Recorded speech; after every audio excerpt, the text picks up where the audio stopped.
Jail की दीवारों के पीछे भगत सिंह केवल एक कैदी नहीं थे, वे एक शोधकर्ता और एक बेबाक लेखक बन चुके थे। जब सैंडर्स हत्याकांड का मुकदमा चल रहा था तो उन्हें पता था कि अंत क्या होने वाला है।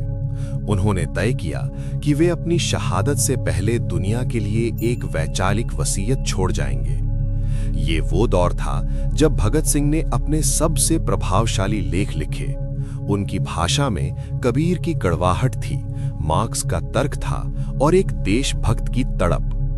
मैं नास्तिक क्यों हूं? Why I am an atheist? ये उनका सबसे चर्चित और क्रांतिकारी लेख था।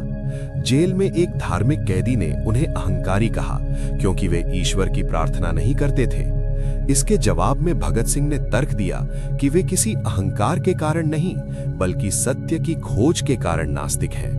उन्होंने लिखा, जब एक इंसान अपने पैरों पर खड़ा होने की कोशिश करता है और यथार्थवादी बन जाता है तो उसे ईश्वर के नाम पर मिलने वाले काल्पनिक सहारे की जरूरत नहीं रहती।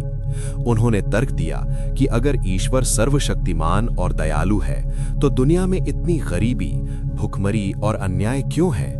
उनके लिए विवेक ही सबसे बड़ा देवता था।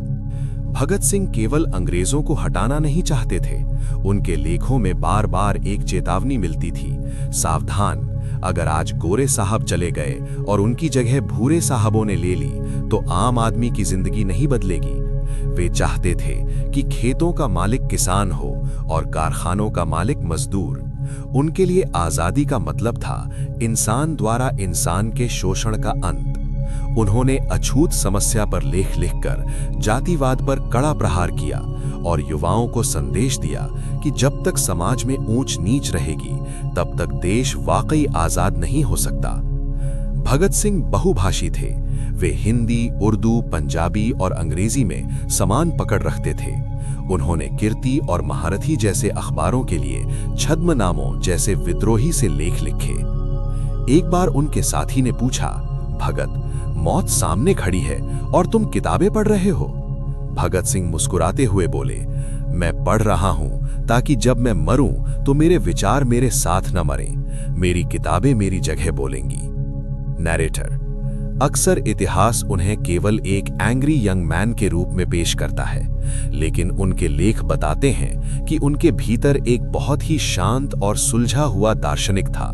वे जानते थे कि हिंसा अस्थायी है लेकिन विचार अमर हैं। उनकी जेल डायरी के 404 पन्ने आज भी इस बात का गवाह हैं कि 23 साल का वो नौजवान मानसिक रूप से अपने समय के महानतम विद्वानों के बराबर खड़ा था। भगत सिंह ने दिखाया कि क्रांति सिर्फ बाहर नहीं बल्कि अपने भीतर की सोच में भी होनी चाहिए। उन्होंने अपनी कलम से उन रूढ़ियों को तोड़ा जो समाज को आगे बढ़ने से रोकती थी। वे भारत को एक आधुनिक, तर्कशील और वैज्ञानिक राष्ट्र के रूप में देखना चाहते थे।